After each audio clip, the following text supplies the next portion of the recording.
मां ने कहा प्रभु जो प्रेम करता है उसको सुख मिला, जो नहीं करता है उसको उसका मन कैसे लगेगा। यहां बाबा ने हमारे आपके लिए उपाय बताया है। देवी, भगवान की कृपा की अनुभूति यदि करना चाहते हैं तो केवल एक काम करिए। क्या करिए? सबसे पहले मन क्रम बचन। मन यानी मन से, क्रम यानी कर्म से, वचन यानी बोली से। पहला काम, छाड़ी चतुराई। चतुराई पहले मनसा वाचा कर्मणा छोड़िए, और छोड़ने के बाद अपने घर में बैठकर भजत कृपा करे हाई रघुराई। मनसा वाचा कर्मणा पहले चतुराई समाप्त। महाराज हम तो चतुराई नहीं करते। मैं देख रहा हूं कई लोग कथुओं में बैठ के फोन पे लगे हैं। देखो देखो टीवी में हमारा फोटो आ रहा है ना, देखो देखो हम बैठे हैं। हाँ। कथा पंडाल में बैठ के, और यदि हम फोन में लगे हैं माई बाप, ये चतुराई नहीं है तो और क्या है आप बताओ। हमारा शरीर जहां है, यदि हमारा मन वहां नहीं है, ये मन की चतुराई है। कई लोग कथा में आके सोचते हैं आज प्रसादी में काम मिली हो। कर्म की चतुराई क्या, कई लोग टीका ओका लगा के माला वाला लेके बैठते हैं कथा में। कहीं देख दुखिया दुखी तेरा मन है, यही तो भजन भजन है, यही तो भजन है। दया भजन है, दूसरे की सहायता भजन है। कोई पढ़ नहीं पा रहा हो उसको पढ़ा देना भजन है। कोई उपचार नहीं करा पा रहा हो उसका उपचार करा देना भजन है। धन के अभाव में किसी का विवाह नहीं हो रहा है, उस बिटिया का विवाह करा देना, ये जीवन का असली भजन है। यही तो भजन भजन है, यही तो भजन है।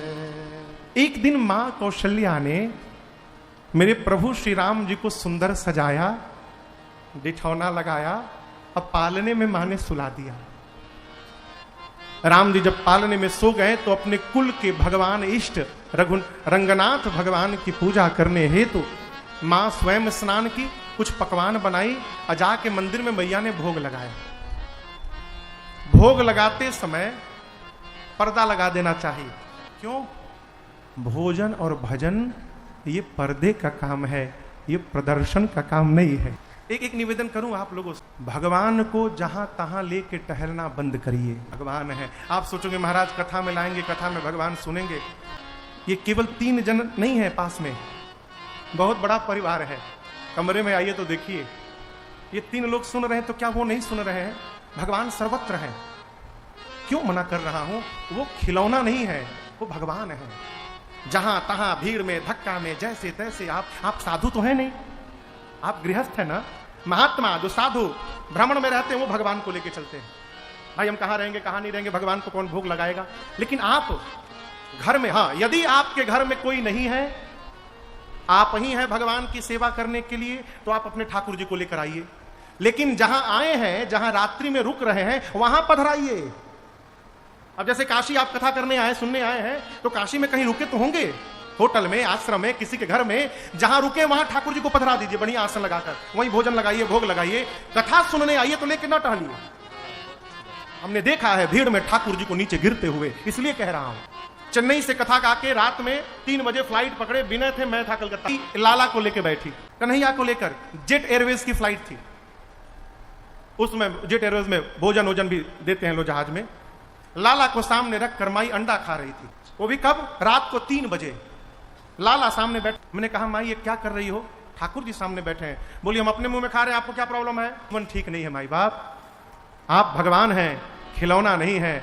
उनको भगवान मानिएगा तो कृपा का जीवन में अनुभव होगा, और प्रदर्शन करिएगा तो कुछ प्राप्त होने वाला नहीं है। भोजन और भजन ये पर्दे का व्यवहार है, प्रदर्शन का व्यवहार नहीं है। भगवान को भोग लगाइए तो पर्दा लगाइए, पट लगाइए। नहीं पट है तो मंदिर का पर्दा लगाइए, मंदिर का पर्दा नहीं है तो कपड़े का पर्दा लगाइए। प्रभु आप भोग पाइए। क्यों? भगवान न जाने किसको किसको अपने साथ खिलाए हो। है? मां ने भोग लगाया, भोग लगाने के बाद जैसे मंदिर का पट खोला, क्या देखा? जिन राम जी को मैया ने पालने में सुलाया था, वो राम जी मंदिर में बैठ के भोग पा रहे हैं। मां कांप गई, मंदिर में कैसे आए?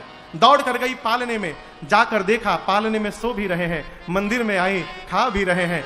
यहाँ वहां दुई बालक देखा, मति भ्रम मोर ज्ञान विसेखा। एक ही बालक एक ही समय में दो दो स्थान पर कैसे उपस्थित हो गया? ये मेरे मन का भ्रम है कि कोई और विशेष कारण है। मां व्याकुल हो गई। भगवान ने मां की व्याकुलता को देखा और भगवान ने दूसरी बार आज मां को विराट रूप का दर्शन कराया अपने। दिखरावा मात ही निजा अद्भुत रूप, अखंड रो प्रतिरागे, कोटि कोटि ब्रह्म। मां ने भगवान के शरीर के भीतर देखा, क्या?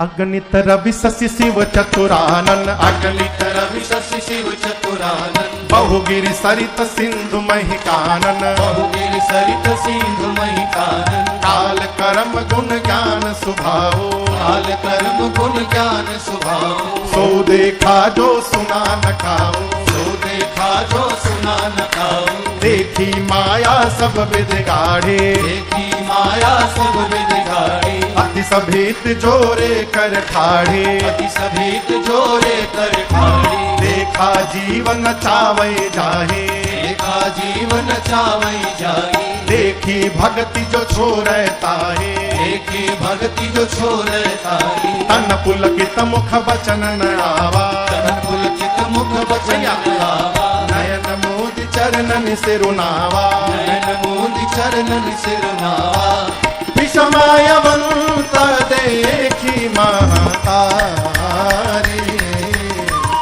विषमयवंत देखी महतारी,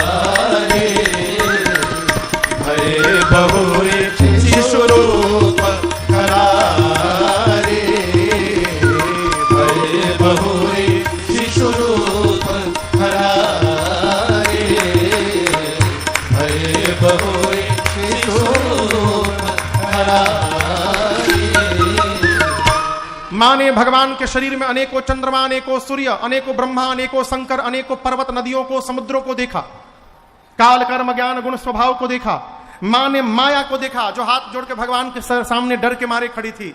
मां ने उस जीव को देखा जिसको माया फंसाती है, उस भक्ति को देखा जो माया से जीव को बचाती है। मां ने वो भी देखा जो आज तक कभी कानों से सुना नहीं था। व्याकुल होकर भय के मारे मां आंख बंद करके भगवान के चरणों में गिर पड़ी। मां का शरीर थर थर कांपने लगा हो। भगवान देखे कि मेरी मां डर गई। भगवान फिर से भय बहुरी शेष पड़ा। न आपके प्रारंभ का पता चल रहा था, न अंत का पता चल रहा था। नाथ, इतना भय लग रहा है, कैसे स्तुति करूं समझ में नहीं आ रहा। भगवान बोले, मां यही बताने के लिए दिखाया था मैं।